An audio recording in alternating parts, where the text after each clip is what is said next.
listening to Cain, Randy, and Brooke on Scratch the Vinyl. Scratch the vinyl. All right. Scratch the Vinyl fans, Scratchaholics, Scratchamania is running wild on you, and it's running wild on this episode. We have me, of course, your boy, Cain Stevens. I'm here in studio, and we have a massive guest on our hands. I tell you guys this every week, but I'm telling you right now, we really do have a massive guest on our hands. But before we get to him, I don't want to waste it just yet, but I do have to address something. I don't have either of my hosts here, so it's going to be like, oh man, what evil stuff can I do on the show as just myself as the host? But I promise I'll be good. Randy's usually the one that checks me, but Mr. Chill is out doing Godzilla things. Last I heard, he was knocking down Mount Rushmore or something, and they were shooting at him with tanks and guns. So hopefully Randy will be fine and he'll be back soon. Brooke, the lady that we love, the red-lipped lady, she is out, and I guess she's getting hitched or something this week. I think she's marrying Batman. In the superhero realm, Brooke is kind of her own superhero in a sense, but I guess Batman liked what he saw, and he battled Joker for a while and Scarecrow, and he stole her away, and now he's getting married to her. So good luck with that, Brooke. I hope to get you back soon. So I want to talk to you guys real quick before I get our guest on.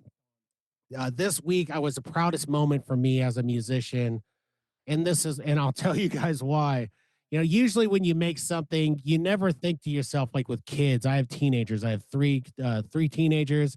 You never think that anyone's really interested in anything that you're doing. Like maybe you're boring, your songs suck or whatever. Well, I had the honor of my son's girlfriend. We went and picked her up the other day, and she says to me, she said to me by my name, Mr. Stevens, I actually listen to your music, and I got to tell you, I like it. I'm actually a fan. And of course she won points with me. I was blown away. I was like, really, like that's cool. And she's like, no, seriously, I listened to Haunt You. And I got to tell you, it's my favorite song of yours. So, then she's like winning me over big time, right? She's mentioning the songs by name. She told me that she listens to me on SoundCloud. And, she would like me to add more songs to SoundCloud. So I immediately did that, and I had myself an instant fan. So of the 3 or 5 followers, including my mom, myself, and one of my other kids, I'm sure now I have her. So I got to say I'm pretty proud of that. For the rest of you guys, this is a shameless plug, of course, because you know who I am. Go listen to some of my music on Spotify. If you hate it, cool. At least you listen to it. If you like it, great. If it does anything for you, that's why we do it. So this is my segue into the person that I have on today. He was actually very influential in me as a person who is in metal and in rock. I saw these guys play so many different times, and I was just in awe of the way they rose to the occasion, and they were just always good. I believe the guitar player Brian said they're all gas all the time, and you got to know that that's true when we're talking about this band. So they're possibly the only reason for the massive revitalization of metal. I'd like to take credit for it, but I think that their recent show was a big reason why metal is revitalized in the town right now, and it's just going to be taking off from here. And this guy right now, he is going to be one of those guys who really set it off for everybody. So let's bring him on right now. I have, from Dirtfedd, the lead guy himself, the crazy man, the guy who's done all the wildest stuff. We have Dustin Travels. Dustin, welcome to the show. Thank you, man. I really appreciate it. It's good to be here with you, Cain. It was a blast talking to Brock. It was a blast talking to Brian and getting to see those guys. But I remember when they finally said they were going to do that show, I remember looking, I instantly, I'm kind of a looky-loo, so to speak. I go to the comments section, and not for negativity. I was just curious what the buzz would be. And I can remember people saying, well, is Dustin going to be there? Is Dustin going to be a part of it? And, you obviously weren't part of the show, and that's okay. You had things going on. We wished you were there. But Derek did a really good job. I gotta say, he did a great job. He embodied what I felt you would have done in your energy and all of it. I didn't feel like they missed a beat other than we just really wish that you were there. So how did you feel as all that was going down? Well, first, it tears you both ways, man. It's one of those things where it's like, it's been so many years and you really miss those days, man. And you want to be on that stage with your brothers and tear it up. But then life's tearing me another way where it's like, man, I just got this new baby girl. I got a family I got to focus on right now. But it was still a beautiful thing to see them pull it together and really to see that the people got behind them. Like, I sent them over a bunch of lyrics beforehand. I was in the background helping out the best that I could, try to promote it a little bit on Facebook and social media. And Derek, I mean, he took over when we parted ways back in the day, and he did a good job then. And I knew he would do a good job now. And when I watched the clips, he was on point, man. He really bodied the chaos that Dirtfedd was and is.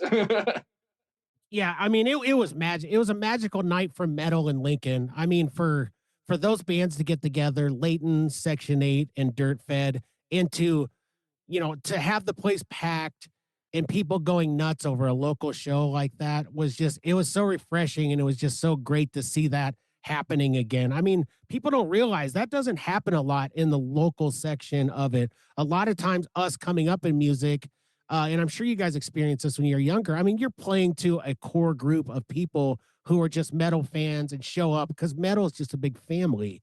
And so you did a great job. You were surely missed. But I got to ask you, I mean, do you have any aspirations or anything to do anything else in music now? Well, so for a while there, a few years back during COVID, picked up a guitar again and started fiddling around with that. Put out a couple little singles with a guy from Sweden. He did some cartoon imagery, animations for me on it. Wasn't nothing metal or anything. It was just, boredom and not going insane during the lockdown. Lately, I've been doing a lot of AI music, mainly because time, man. You've got kids. It's like when you're working full time, you got babies on your hands. It's really hard to squeeze anything in there. And this has given me the opportunity to get back to writing at least, because at least I'm putting in all the lyrics. Those are mine. And then I give the AI direction on what I want sound wise, where I want like accents to happen, guitar fills, solos, drum breakdowns, et cetera, et cetera. Actually put a few out on Spotify, Apple Music. So it gives me an opportunity to still get that creative expression out. But as far as performing on stage, man, I would really love to. It's just I don't know if that's going to be a possibility at this point in my life. But plus, I don't think my wife would be too hip on it. She likes our music. She was not a person who knew the band or anything like that. But when I met her, I spilled out my past to her, of course, and she actually liked the music and stuff, but she just didn't understand that mentality of, getting up there and riling up a bunch of people, getting crazy, doing mosh pits, throwing beers, jumping into the audience, all that kind of crazy stuff. I would love to, though. Don't get me wrong. I would definitely love to. And that was one of the hardest parts of the reunion for me was like, man, I really wish I could make this happen. I really wish I could get back there and do it. I mean, I've had people be like, oh, you probably can't sing that way anymore. I'm like, dude, give me a couple weeks. I'll be right back on it. No problem.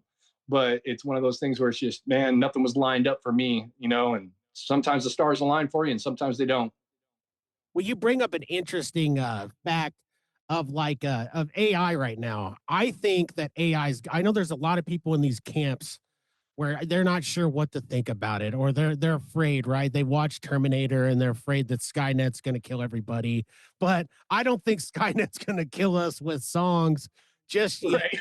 At least not for now. But what I do like about it is we've talked about this on the show is you're raising a great point. You can use it as a tool, especially for those of us who don't have the time or don't have there's a lot of people who don't have the means. They don't have a big, Right. We just had a guy do our show from Rico's Pass. He's kind of like a STEM artist, right? So he buys stems just like a rapper would. Mm-hmm. And he puts together this massive show and he does all the singing, he adds things to it.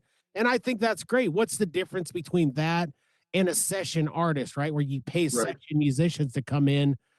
So I don't see anything wrong with it. I know that I've definitely dabbled in it, but I just it's not for everybody. I think it is for me as long as I can figure out a way to use it as a tool. So what say you on that? I mean, you're using it. Do you think that people are going to eventually abuse this to the point where it's going to be unusable? I think that's a possibility for sure. I wouldn't rule that out at all. As most technology is really, the tool aspect of it, like I see a lot of positives with this. At least music wise and art wise. It's going to give people out there that maybe they couldn't pick up an instrument, they didn't have the talent nor the skill or the time to get the skill, but man, they can write. Man, they got these songs in their head. This gives them the opportunity to get it out. Even if it doesn't go anywhere, there's something about creating something. You know this as a musician. You pour things out of your emotions, you pour things out of your soul into your work, and this gives you that opportunity. Some parts of it, like because Dirtfedd wrote songs different than a lot of people do. A lot of people are like, "Oh, how'd you write the song?" It's like, "Well, dude, I just came up with the lyrics." Eric came up with this great guitar lick. Brock started laying down some drums. Bass came in, other guitars started adding a layer to it, and then keyboards, and everything built up. And then I would listen to this and listen for counter rhythms, where I could put the syllables and stuff like that. Whereas a lot of people start with the lyrics. A songwriter will often start with his own lyrics, write these things down and then build the song on top of that. And sometimes that would happen. I'd give, Eric some lyrics that I had or a little melody that I had in my head, and he would work with it and make it his own, play with it and bring it back, and we'd bounce these things back and forth. But like say today, if we're starting a band and we kind of had a similar writing style, I'd be like, whoa, I can use AI real quick to give them this idea that I have in my head. And I'd be like, I don't really like how the AI did this with it. And I was trying to get it to do this. What could you try this? And he's like, and you could play with that and work with it. And it gives, I think, people like myself who like I fiddled around with guitar, I played around with guitar, but I was never like a good guitar player. But I could work something like this, give them my lyrics, give them my poetry, whatever it was that I wrote, have the AI create the song, and then bring that back to the guys and be like, this is what I had in my head. What do you think you guys can do with this? And I think there's a really prime opportunity there for artists to be able to communicate better with each other. Now, the other thing is, I think it's also kind of a sock to the face to the music industry, because that's been one of the biggest downfalls of music has been the industry itself. It's gatekeeping, it's limiting of artists, it's refusal to be like, hey, we can actually help you out here and get you to at least a larger level, maybe regional, if not national. I think this gives the opportunity, just like SoundCloud, Spotify, iTunes, all these things, Deezer, you can upload these songs and put them in there, especially if you're getting the right packages where you can get your what is it? It's like copyright, but it's not the rights, for the music. So I think there's that area too, but there is room for abuse, like you pointed out. I think there is absolutely room for abuse where they stop using it as a tool and start using it as just only to try to make money, to only try to push out more of this, soft serve cookie cutter trash, no real soul in it, no real heart in it. The lyrics were also generated by AI, and then they ram that into there. And it's like, well, are you really actually creating now, or are you more of the tool than the AI being the tool? Right. Well, that's what really that's the thing that bothers me the most is the people who are just taking credit for all of it, right? Mm-hmm. So they're letting AI do everything. They're not only cheapening what being a musician is by doing that, but they're, oh, look at me, I'm so cool. I wrote this great song, and some of the songs are pretty legit cool. Like I've done it just for fun and just listen to the song, and I'm like, some of this stuff I would actually listen to. Some of this stuff I actually dig if there was an artist who, and there are people making money right now. I think where they can adapt to this then as the industry is if they have AI, one, if you use it, just make a spot for it where it says AI generated or AI assistance used or whatever. Don't be bashful about it. If we're using it for a song or whatever, just put it out there so people know that, you're not the one doing it all. Like, I don't want to take credit for this rip and lead that AI did and all this stuff. And be like, look at me, I'm just a great guitar player. And then I get up on stage and, oh, I'm playing at like a fifth grade level or something. You know what Well, I mean? yeah, and that's one of the things. Like when I when I put my AI songs up, what I do is I put myself in there as like lyricist and producer because I do put it on to my computer. I do add, compression, adjust limiters, et cetera, et cetera. But I don't put myself down as like guitar or lead or any of these other things because it's like, no, that's not me. I think also another possibility with this stuff is, say someone has an ear for music and you wrote something really good. Could they get you some session musicians, sit down with you, find out, can you really sing or can you really do this, and work with you and actually build real songs with real people playing and actually put on shows, Well, it's so damn hard. I mean, like for me, I've been a broke musician. I mean, I was gutting it out in the cover bands for years. Just trying to make my way. I would sneak in songs here and there. I would do whatever, but I never had money to go to the studio. And that was the hardest part. I had to literally build a studio in my basement, which we're looking at right now.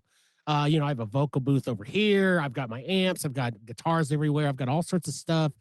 And I had to learn to produce myself in order to get. So am I proud of everything? Even if it might be trash to like the industry professionals, I'm very proud of it because I did it all. I sat there for months listening to the same freaking song over and over again until I got it right to where it was radio worthy, radio level and all that. So, kudos to all of the basement warriors out there who are doing it. I hate the musicians who are like, screw those guys. You have to go to the studio to get a good track. I don't believe that at all. I think there's people out there who are making millions, some of them who started out doing exactly what some of us did. But I want to talk to you about what you guys now did, the thing that is almost impossible with their, I mean, it is because it's a hard road. You guys captured the attention. I'm wearing a Slipknot shirt. Slipknot's one of my favorite bands, but you captured the attention of certain people and they brought you guys, they liked what you did and they brought you guys in. What was that like for you, man? I mean, how did that feel? Give me your side of it, of how all that took place.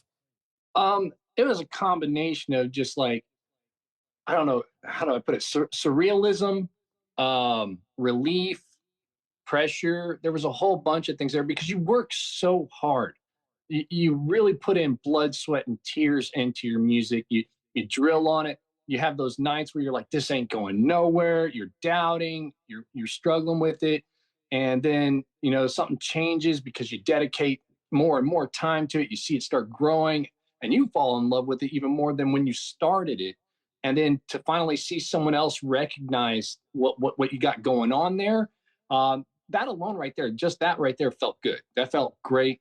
And then the idea of, oh my gosh, we're going to get to, open up for some of the bands that we grew up listening to, that we loved, we idolized when we were younger, because these guys are going to hook us up. This is great. But there's also this give and take where you're like, I don't want it to be so much that, oh, these guys were brought up by Slipknot and giving Slipknot all the credit.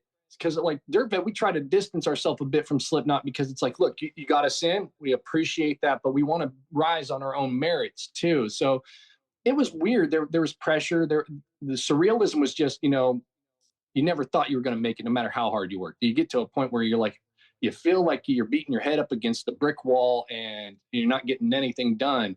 But there's little victories along the way that tell you, okay, this is pointing the right way. This is pointing the right way. Avoid this, go for that. And to see it pay off and get recognition, it's a good thing, man. But it's also a mental, it just messes with you, dude, in a weird way, man. Pride starts coming in, other things happen too. You feel disassociated. Like it's really hard to put into words how many different emotional stages you go through, because it's similar to the 7 stages of grieving in a way. Man, that's an interesting way of putting it. But I mean, you went through all the emotions of a band. I mean, it is not easy to put together a band like you guys did and then rise like that. I mean, you guys slugged it out. You guys did show for show. You guys had good shows. I'm sure you had bad shows. You guys went through all the different things. I mean, you guys were just what I can remember from it all is I can remember hearing about Dirtfedd. Like everybody was talking Dirtfedd. And I'm just like, who is this band? I love the name instantly. Then I find out that you guys are in the exact type of metal that I loved at the time. I mean, like to a T, but you guys were different too. You mentioned that earlier. I mean, you guys had keyboards mixed in. You guys had things that a lot of like the bands of like the new metal era and all that, they weren't doing at that time. And so it was so interesting. And the fact that you guys came from our area, it really gave us like you guys were hometown heroes to us, especially the metal community. I mean, it gave us something to be proud of. The thing I think about with metal is that we're all just kind of like weird kids trying to figure out like who the hell we are and why are we so strange and what are we doing? We're angry and all this. And you guys kind of embodied all of that. So I'm so privileged to be able to talk to you and to be able to talk to the other members and just be able to tell you guys how much that meant to a weird guy like me trying to come up and just trying to figure out like, in high school and right out of high school, like what the hell I was doing. You guys were basically saying how we felt. And so that's what made you guys more heroes to us, was that you were a voice for us, and you were the actual voice for us. And it blows me away as a singer because you embody what a lead singer should be. I mean, you had the the craziness on stage. I mean, you moved around. I mean, you really got after it on the mic. But so everybody knows the Ranch Bowl story, right? Everybody, Yeah, that's kind of a yeah. legendary story. But where you guys basically were told not to come back after you were naked, which I don't think it's that weird to be naked. I mean, no one wants to see me naked on stage, but, Oh, they didn't want to see me either, brother. but what else did you do? I mean, is there anything without you being like totally disgusted? Is there anything else that you did that you can recall was just some of the craziest stuff that happened when you were on stage?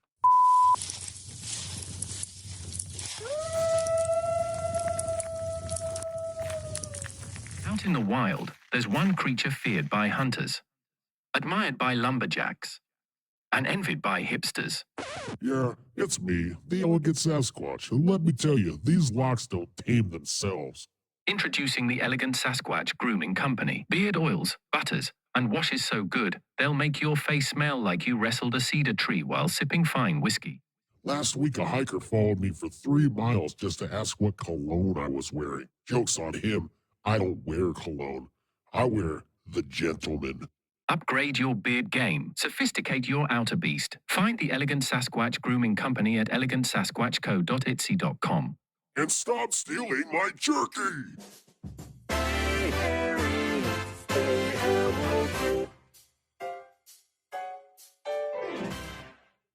Oh man. Usually the standard one, and it's weird. It's like looking back now, like even my wife was like, "That's crazy," but like in the moment, it didn't feel like it is. Oh, you accidentally gave yourself a bloody nose with the microphone. Drummer's back there, Brock. He's bleeding. I can see it because the stick went flying behind me and hit the monitor, and there it is, and it's covered with blood. Like stuff like that, where you're like, "What the heck?" Or you see something going down in the audience and you dive out there. Cause like a lot of times, like, oh, he gets down and moshes with us. A lot of times it's because I saw somebody getting, bullied or pushed around quite a bit. So I was like, I'm just going to go out there, those kind of things. But it's like, it all adds to it. It's just chaos in motion and it's beautiful. The Ranch Bowl one's kind of funny though. Cause that's when we first played there wasn't many people there. I'm going to guess maybe 30 people, random night where it was happening. And they weren't moshing. That's the only reason why I did it. They weren't moshing. I was like, these sons of bitches, you're not going to move? I'll give you a reason to move because you ain't going to want to stare at my junk. That was literally it. That was all it was. I was like, this will make you start doing something. And he actually let me play the song that way. And then afterwards, like, put your clothes back on or your set's over, man. That's one way to do it. I mean, I feel like the opposite effect would happen for me. If I had got naked, the 30 people would have then disappeared, the cops would have came, and it would have been over for me. But we had another. I'll give you a couple more too. Like when the Bourbon Theater first allowed us in there, Lincoln's got some strange dance laws. I'll start with that. Lincoln's got some strange dance laws, and you had to have these separate all ages shows versus, the later show with 18 plus and stuff like that. And I want to say we were doing all ages, and I was encouraging moshing, which I guess is considered a form of dance. And I said something like, if these security guards stop you from moshing, bring them in the pit, or something crazy like that. And like it erupted. And I guess afterwards, man, like I had dipped back out the back, and I was being told they were looking to find me for inciting a riot or something like that. And I was like, what? I was like, dude, it was just a dance, man. Are you kidding me? This is crazy. But yeah, like the lights came up the sides, dude. Like people come lining in. I was like, peace, I'm out the back. That's always when I would get the mouthiest as a singer is when the cops would show up to certain areas. And I don't know what that is about. Maybe it's just our rebellious nature as metalheads, and as we're probably pretty similar in mentalities. Most metalheads are. And we get older, we kind of mellow out. But I can remember even like when I owned a karaoke business, for example, at the end of the night, the cops would be there. We probably pushed it too long. And something that always seemed to make the sense was, we had to do Killing in the Name of it at that point, right? Because you bring Rage Against the Machine as the last song. There's the cops there. You have everybody jumping around saying, fuck you, I won't do what you tell me. Right. And it just felt fantastic. It felt like how you probably felt doing some of that stuff. It's just like, please, like what are all these footloose, like stupid laws that we have here that we can't do this thing or that thing? But I'm so glad you shared all that, because I mean, that's what people want to know, because you really did have, I don't know if it was the Ranch Bowl thing alone, but you had that mentality to you where people knew that when Dirtfedd was going to play, it was going to be a crazy, crazy show. And that was it. And I don't know what it was. Yeah, the rebelliousness, the anti-authorityness, or just, I think for the most part, Nebraska, there's not much to do, really. I mean, you try to make the most of what you do have and just have a good time. Well, when you guys were on some of those big stages, can you recall ever kind of being starstruck around any of those people? I mean, did you ever get around a certain band or a certain singer or somebody where you were just like basically peeing your jeans because you were just in the vicinity of them? Two of them, man. Two of them. Well, one of them was actually at the Royal Grove.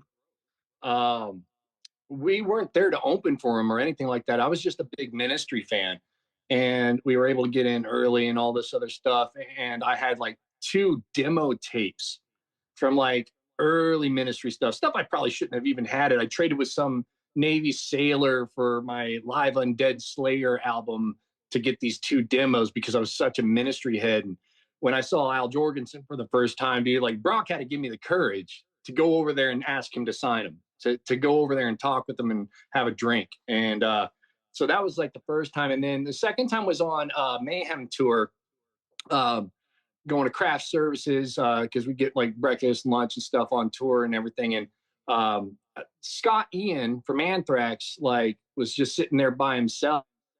And I walked over and I was like, hey, is it all right if I joined you? And like, that took a lot for me just to be able to do that.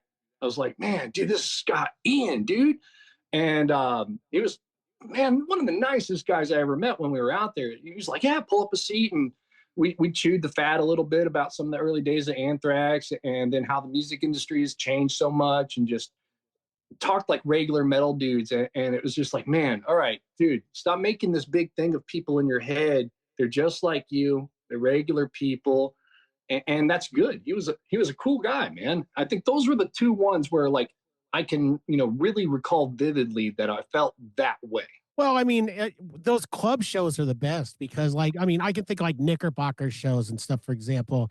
Like, I mean, I can remember BSing with Max Covera at one time, and I can remember being at the Grove and talking to the whole band of Head PE as they're just hanging out, having a drink. And, I'm just some awkward fat kid, just trying to BS with them. And they're probably trying to get laid or something, like, get out of here, you chubby little weirdo. But they were all so cool to me. And I mean, it was just countless stuff like that. I mean, I talked to so many bands. I don't know how I built the courage up. I guess I'm just dumb enough to think that, maybe I can squeeze in there and get some insider information out of them or something. Right. Right. But, did you ever witness any any wild stuff like off stage that you can share, or is there too much too much damning information that you don't want to share? No. I mean, I'll spare some of the damning stuff. I actually didn't get too much of that, to be honest with you. But definitely, so like someone commented about clown knocking my tooth out in Ohio, and so that was an interesting night. It was kind of a weird situation, not just the tooth knockout part, but like that was probably Cleveland, Ohio was probably one of the most violent shows that I witnessed. I remember the first thing that I saw that like just knocked me back because I hadn't seen it before at a show was that I was walking to head backstage to watch from side stage and I heard screaming, right? And it's common to hear screaming at a metal show. People are losing their mind, having a great time, but immediately I knew that's not a normal scream. Hold on a second. And I saw this young girl being carried out and her leg was jello. It was just like flopping as they carried and she was just screaming. I was just like, whoa, what the heck? And I remember getting side stage and seeing how wild and crazy that audience was that night. I was like, this is insane, man. And then I was chilling out in the lounge area, having a few drinks. And, you know, Sean's a great guy. And I thank him for knocking my teeth out, to be honestly, because like he was trying to knock some sense in my head. Like he came up, I can't exactly remember what words were exchanged, but he was telling me to pull my head out of my butt. You know, that's what he was doing. He was like, get your shit together, start acting straight. What are you doing, man? And like I mouthed off something back. So he grabbed me and headbutted me. Totally well-deserved, man. Totally well-deserved because I was being a bit of a prick at that time. So like I started flipping tables on my way out of there. And I guess he went back and destroyed a bunch, like a freaking antique clock and some other stuff backstage in the green room. And it was just insanity, man. Like I think the other one was the last night on the tour. I want to say it was Hartford, Connecticut. And it was just this weird vibe, like almost like, I don't know how to put it.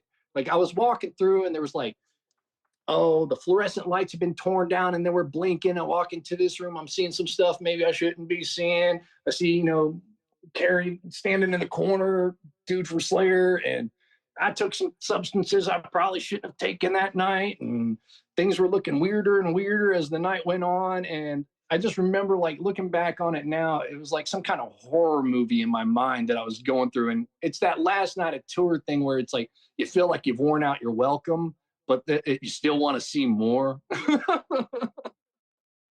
That's my entire life and my interactions with everybody summed up in one sentence, man. It's I'm like an onlooker looking at all the awkwardness as it happens, and that's so wild, man. You know, Slipknot for me, I don't want to dive on Slipknot for too hard, but I will say this: just because we're Midwest boys, we came up like this. Can you at least describe to me how you felt the first time that you saw Slipknot on anything? Like, how did it make you feel as a metalhead? And what was it mind blowing to you like it was to me? I was like, this is what a metal show should be. That was the first thought I had was like, this is metal, man. This is what it should be, man. You've got great music, awesome performance. The audience is involved, man. He's directing the audience. You're getting into it, man. The mosh pit's over here. You know, you got people drinking a few beers over here. It's like a massive party that, you know, with your best band and crazy stuff going on stage that, you know, you look here, you're seeing this thing happening. But if you look over here, you're seeing that thing happening. So people are having the same experience, but different experiences at the same time. So it was really fascinating. I think it kind of blew my mind the first time I saw them, you know, on the audience side of things and everything, just going, whoa, this is what it could be. This is what it could be, man. If you get there, that's what this could be. Well, yeah, I mean, I describe it as I'd never seen anything like it. Like when I first saw just the Wait and Bleed the first time, and just like, what the hell is this? Right. Like, oh my God. And then like seeing them live, you know, Sid hits the prison yard siren noise, you know, and it's like, you know, it's on, you know, that you're at a war. If you go into that mosh pit and you're going to be there for Slipknot, you know that the war is on. The only thing that I can describe it that was close to that was at West Fair. I saw Slayer and Soulfly. It was a big, maybe you were at that show, But that show was so nuts. I can remember like it started to shift. It was a hot day, Mm. and people were kind of getting kind of like, yeah, they're not frustrated. Things were going fine, but like getting antsy for the show. And as the night progressed, we're getting closer and closer to Slayer, and people are starting to wrap their t-shirts around their head, and it's just like the guerrilla warfare type thing. And it's like, oh my God, like here I am standing in the middle of the pit, and I'm like, I feel like I'm in a battle. I see chicks in the pit hitting guys as hard as I've ever seen people getting hit. I saw people getting dragged out, people screaming. It was absolute pandemonium, man. It was so beautiful and so scary at the same time. The first Knot Fest, man, when we were opening up for that, dude, there was a guy wearing like chainmail that he made himself in the pit. I was like, what in the heck is this, dude? What is going on? But that's the exact same thing. It was like our battle, you know, at that moment. It was just like, get out all the rage. But the same person that you just knocked in the head accidentally or shoved around, you would go have a beer with right after. And that's what a lot of outsiders didn't understand. It's like there was no hatred between us brothers and sisters out there when we were getting down. We were just venting the frustrations of our youth and of our life. And then we'd go have a beer together, or we'd, go smoke a cigarette, joke about what was going on, which bands we were excited for next and everything.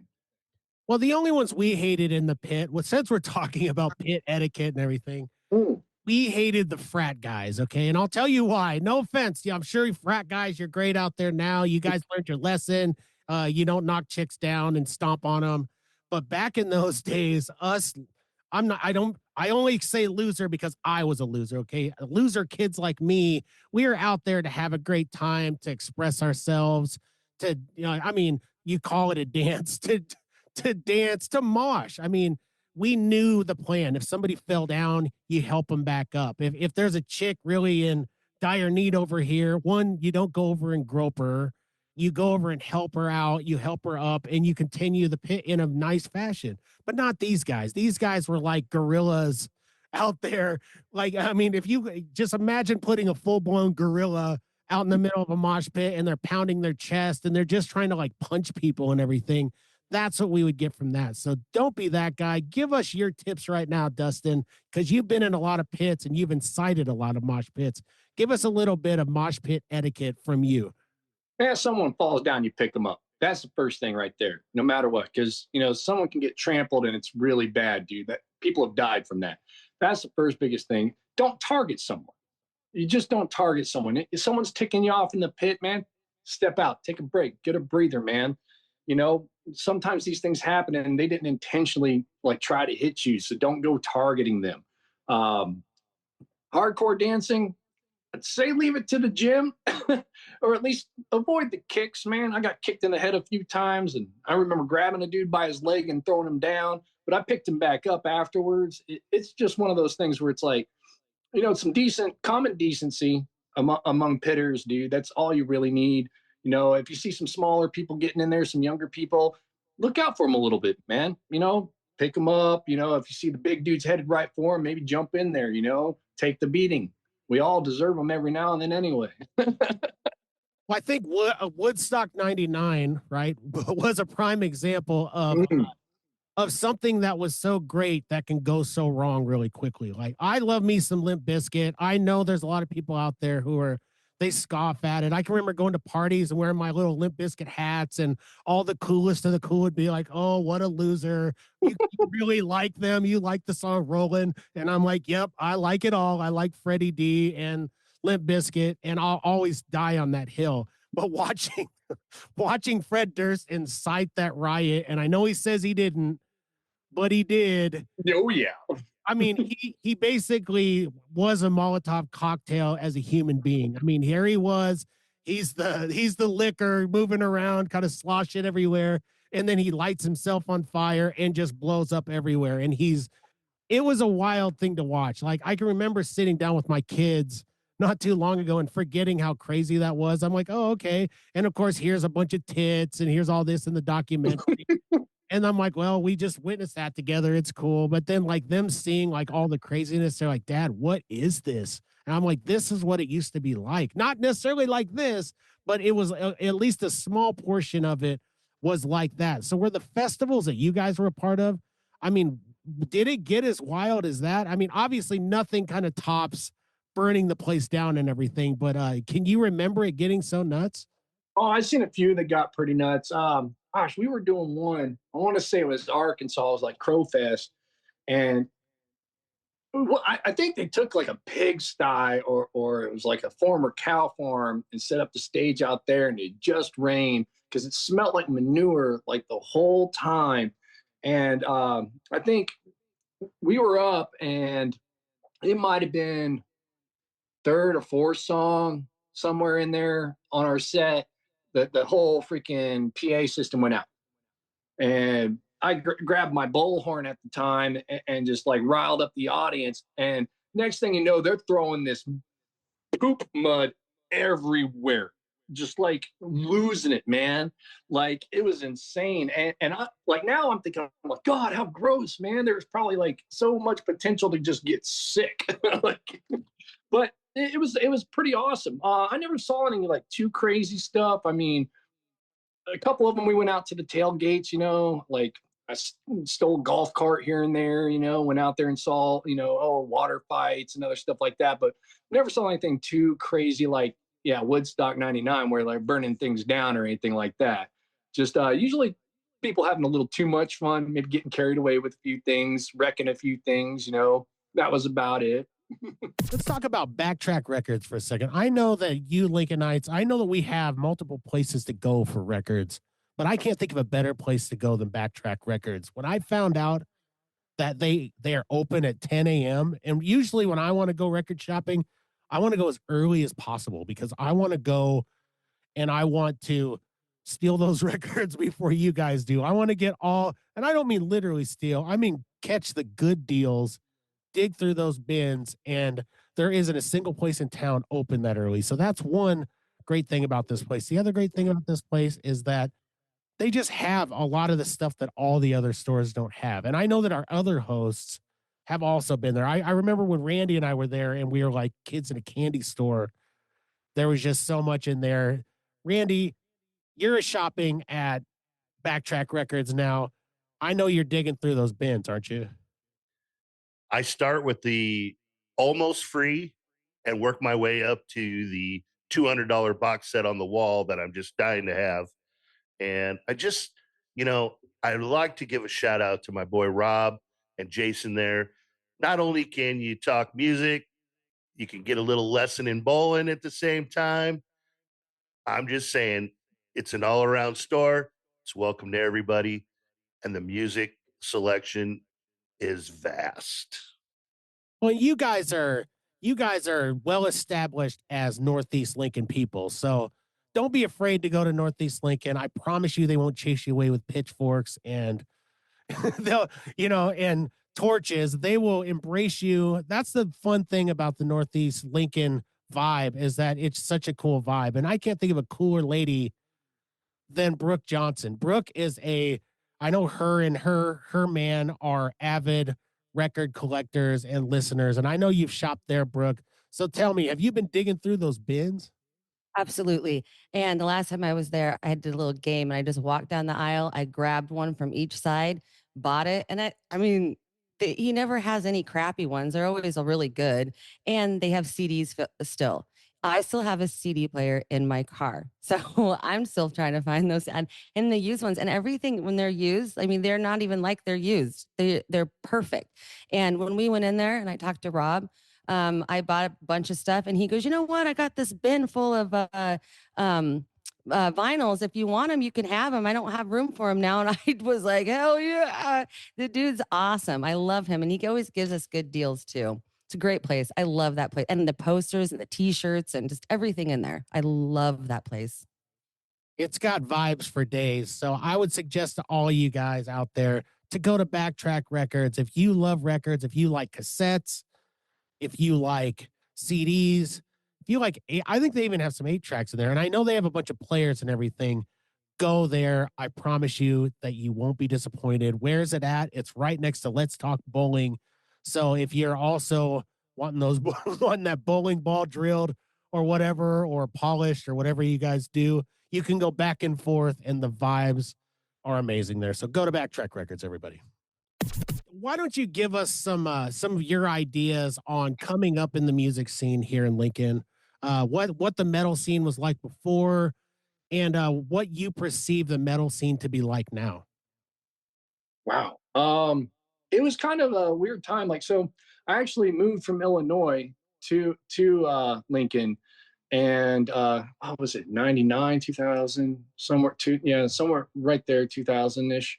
And there was a few metal bands. I want to say it was like Pack Blade or something like that.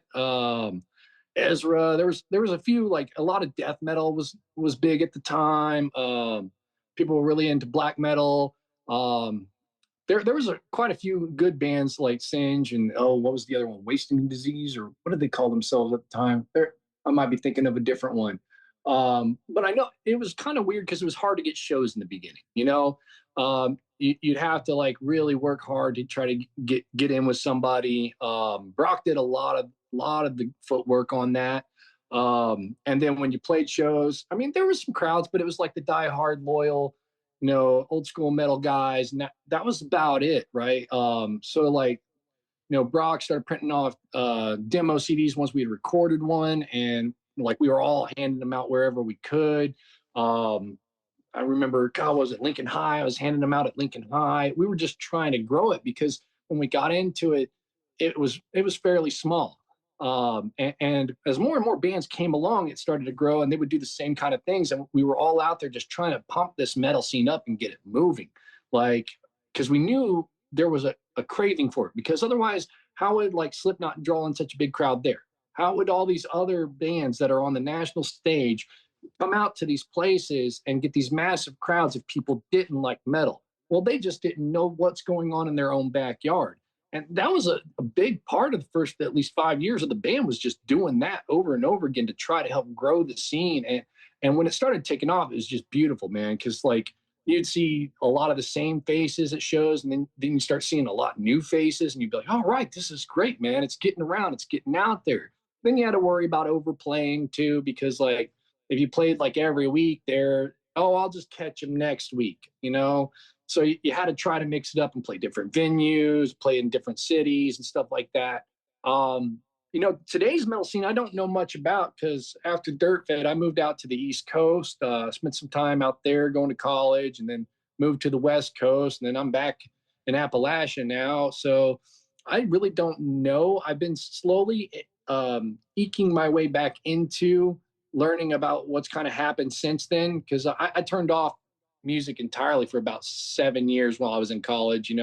I just shut it out of my brain, was just focused on getting my degree, and just recently started looking into, hey man, those guys are still playing. Oh, that's cool. Stuff like that, man. So I'm hoping it's still alive and moving, alive and kicking. I don't want to have to come out there and wrap some freaking heads, man, wake these knuckleheads up. But I'm sure the youthful group, man, they got to carry that torch. Well, I think just what's crazy is just the mere changing of you guys' logo a little bit, and just like a little bit of squabbling online got everybody buzzing. Yeah, you know what I mean? We had him on the show.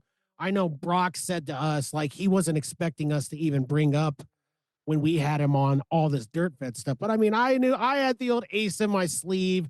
I knew about Dirtfedd, and there's no chance I wasn't going to talk about that. So I'm glad we did. Randy was a big, he was a big person when it came to putting metal kids on and giving them an opportunity to play at those times. When he was at the Spigot, Randy was really big for metal, and he loved it so much. So I know Randy's really bummed that he's not here today, but I at least have to mention that. I don't think you metalheads out there realize how much Randy did to pump up the scene. And he loves Dirtfedd. He says nothing but great praise for you guys and how professional you were for even being young. And he saw everybody. He talks about Singe. I know I used to work around Chris from Singe and different people, and they're all fun. But I think what we have going on now is because we have the Metal Manifesto here with John Cruz on KZUM, I think that there is a massive resurgence going on. I think there's a big group of fans from Omaha and Lincoln that are now trying to carry the torch. I just hope to see them rise to the level that you guys did, because you guys really did a great job. And really, I feel personally, I can't speak for everybody else, but from everyone who's talked to me, we are all proud of what you guys did. Oh man, thank you so much, dude. That's it means a lot to me. It really does, because when it's all said and done and you've gone on with your life, you sometimes wonder, man, how many people did I touch? Like, because a lot of times, you guys are the guys in the audience and stuff, and you don't realize what you're doing for us too. Like, you're helping us on a crappy day, man. Like, we just got fired, our girlfriend left us, but hey, the show must go on. And to see all you guys show up and just lay down like we're laying it down, that did a lot for our esteem and everything as well. Randy was really cool because the spigot, that was one of my regular watering holes, because I'd always be hanging out at Big O Tattoo right next door. All them guys would go over there. We'd go over there. The shows that we played there were always fun. Even when the Big O guys had their Beaver Damage band going, we'd get over there. I'd do crazy stuff over there that I couldn't really pull off at some other places, and it was really great. So I'm hoping he does well and recovers well too. It's sad he couldn't be here today. I'm glad also to hear that the metal's getting more welcomed on the radio station, because that was one of the hard things at the time when we were coming up. It was really hard to kind of get in there. Luna started putting us on there every now and then, and we'd have to go out of what is that college in Iowa, that 89.7, the River, I think. Yeah, we got on there a few times and stuff like that. But people say radio's dead, but even today, like when I'm on a construction site, I hear radio. Now, more of it's Latin radio, but I hear radio. Radio is still alive and out there, but it's like, it does a big thing for a musician itself, or yourself, to hear yourself on the radio. Something about it. It feels good. It feels like, man, all right, we're one step closer, man. This is great. And so if that's revitalizing the scene there, that's wonderful, man. I want that to continue. And I want, these young bands to see, what we did and know that it's possible. It's just going to take a lot of work. Well, it's a big shout out. You mentioned Luna from the Blaze. It does feel fantastic. I mean, she's played all of my singles thus far on local bandwidth, and it just feels fantastic to like switch over there and you're just listening organically, and you're like, oh, there's my song. That's cool. There's just something about it that feels great. I mean, do we wish that we were on a national radio show? Yeah, sure. But like you said, I mean, radio to me is the finest form. I mean, this is why I podcast. I love radio so much that nobody hired me to be a radio personality. So I created my own show. I do my own radio show, obviously here with Scratch the Vinyl with Randy and Brooke. And so it's people like Luna, though, and John Cruz and all the guys at the Blaze that they've really carried the torch and kept things going. So that's fantastic. So, if you want to talk about it, can you, do you want to talk about, like, I don't want you to bring up old stuff in like a negative way, but when you look back on your time in Dirtfedd, do you look back on it now fondly? How do you look at it? Okay, so in general, fondly, with a lot of love, actually. I have my days where, as life has moved on, I guess the best one I can explain is I was in college one time and I started realizing, I'm like the oldest dude in this class, right? And I'm like, man, and it was starting to get to me. And I was like, I talked to the professor that day and I'm like, dude, I feel like I'm just like way behind on life, man. Like I went and spent my 20s with a band, touring and doing all this other stuff, man. And I'm in here and I'm like the oldest dude in the class, dude. And, we talked for a while and he's like, dude, you did something these kids will never do. You got out and lived. You went out and chased your dreams, man. That's nothing to be ashamed of. And now look what you're doing. You got back in right afterwards and you're slamming out. You're doing great in school. Dude, don't ever down on yourself for that. So I went through a period where like I felt like, man, did I waste my 20s? Oh my God.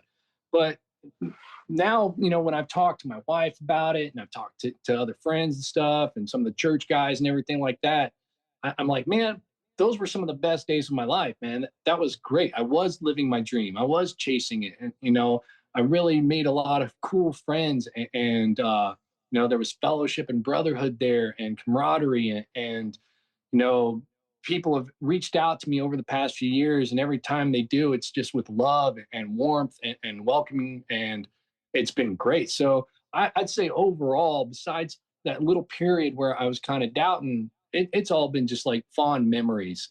Even times where it was like, oh, this is like rough, man. How are we going to get by? How are we going to do this? I still look back at it. It was a lesson. It was teaching me, you know?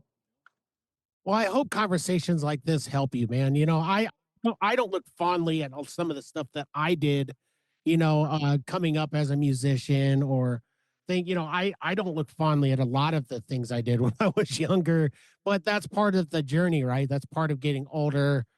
You mentioned, you mentioned the church and different things. I mean, people, whatever you do to kind of get those realizations that there's so much more to life. It seems like you've lived a lot, Dustin, and you did accomplish some major things and you got through them, you moved on from them.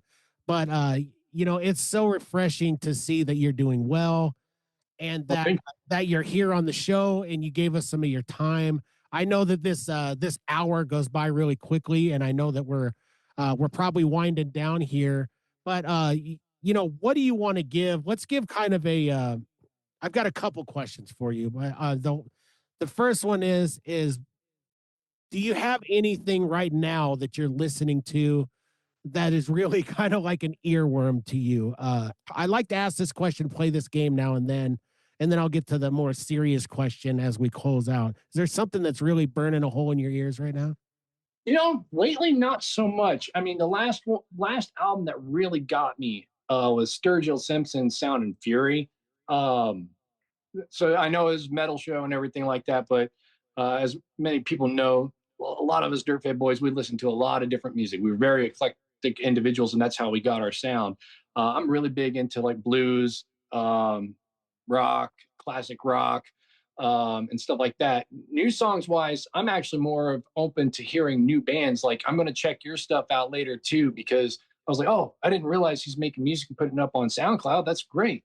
So lately, not really. I haven't even listened to much metal, to be honest, the past few years. For a while, there was more of a man, it made me miss too much, made me miss being up there doing it, performing. It wasn't that I don't like the music or anything like that. It's just, brings back some memories that I wish I could still be doing it. Most of my stuff has been listening to the classics, man, because I think that's where a lot of roots and soul of the type of music that, evolved into metal came from. Same with the blues. I don't know, something about the blues has always hit me. It's always just like, it gets to it, man, when you can be having a horrible day, but still find a way to be positive.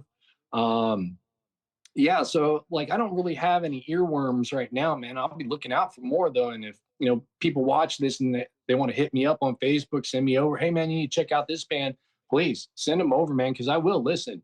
Yeah. Well, there's a guy that so as I'm flipping through TikTok, mine's obviously curated to music Hmm. musicians. There was a guy named I think it's Will Anderson. And this guy's playing an acoustic guitar and he's singing this song and he's singing about his wife who died. He's a younger guy. His wife died suddenly. And man, I just, I love my wife so dearly, and I'm sure you do too. I instantly music has that effect on me anyway, but I start crying seeing this guy's videos and then really paying attention to the words. I'm a big lyrics guy.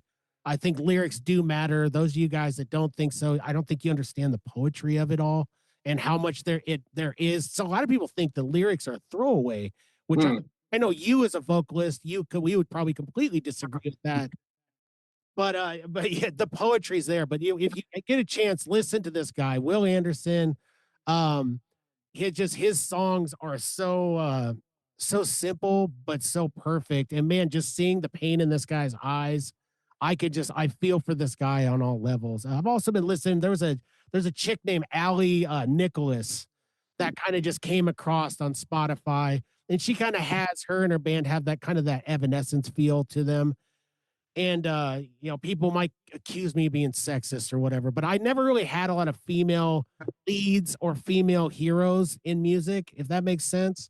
And so I'm kind of like discovering now, like, oh, I get it. It's not just a sex sells thing. Like these women, it's not that I didn't think they were good. I mean, look at Bonnie Raitt, look at all these great singers.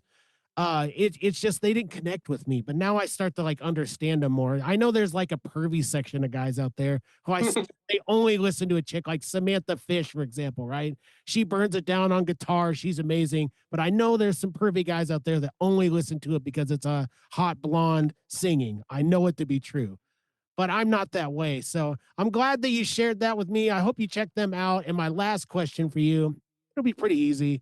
Let's give a Jerry's final thoughts type thing. Okay. I want you to give me some, as you sit back and you reflect on your career in music, life in general. And if you were just sitting in front of like a young musician, like maybe a young Dustin, right? And you're looking him dead in the eyes, what would you say to him? Stay the heck away from the drugs, man. That's one of the biggest things that I think helped, bring the downfall at the end was the drugs and the alcohol. At least for me personally, I struggled with it for quite a bit. And that'd be one of the things is like, they say boxing and women don't mix, right? Well, music and drugs don't mix well. They really don't.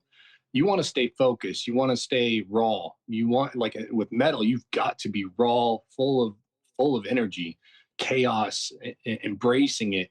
And if you're numbing yourself with drugs and alcohol, and I'm not saying, hey, don't have a drink here and there or something like that. I'm just saying, don't get carried away with the stuff, because I got carried away with it and it jumbled up my brain, messed with my performances, messed with, my psychology, and definitely caused some friction in the band too. So if I was sitting talking to me today, I'd say that really, to be honest, I'd be like, dude, knock that stuff off, stay off of it, man. You're an amazing musician. Get to it. Stick with the music. Stay focused on the sound. Stay focused on that zone that you hit when you're on stage with the guys and you feel like you left your body. No drug can ever recreate that.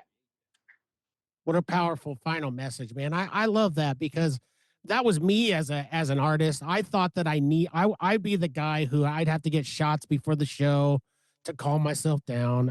Maybe I would, smoke some weed or do this or that. I was into all sorts of things. And I felt like I couldn't be entertaining unless I had it. Right. But I would always take it too far. I would always take it. And yeah, I'm like you. By all means, go drink. I have a couple now and then. It almost killed me doing all the stuff that I did, but I'm here to talk about it. And so is Dustin. So I just think that's a fantastic message, man. And I'm just, once again, I'm just so privileged and feel so amazing today to get a little bit of your time. Oh man, the honor is mine, dude. I really appreciate, you giving me a voice here and the chance to speak with some of the family out in Lincoln that I haven't seen in forever. So, and just also to talk with you, someone who's known us since we were, not signed, since we weren't, climbing the ladder, and someone who's still tapped into the spirit and the heart of metal in Lincoln. Well, you guys did an amazing thing, and you're still doing amazing things. I felt when we had spoke to each other over Messenger or whatever, I felt that it was important that you get a chance to tell your story too, right? I mean, I thought that it would be great to have you on, and I think Scratch the Vinyl fans out there, I think we gave you exactly what we wanted today. So thank you so much, Dustin, for being on the show. And Randy, we miss you. Brooke, we miss you. They'll be back soon, everybody. But until then, we want you guys to catch us on the flip side. We do it every week. We do it here on Scratch the Vinyl.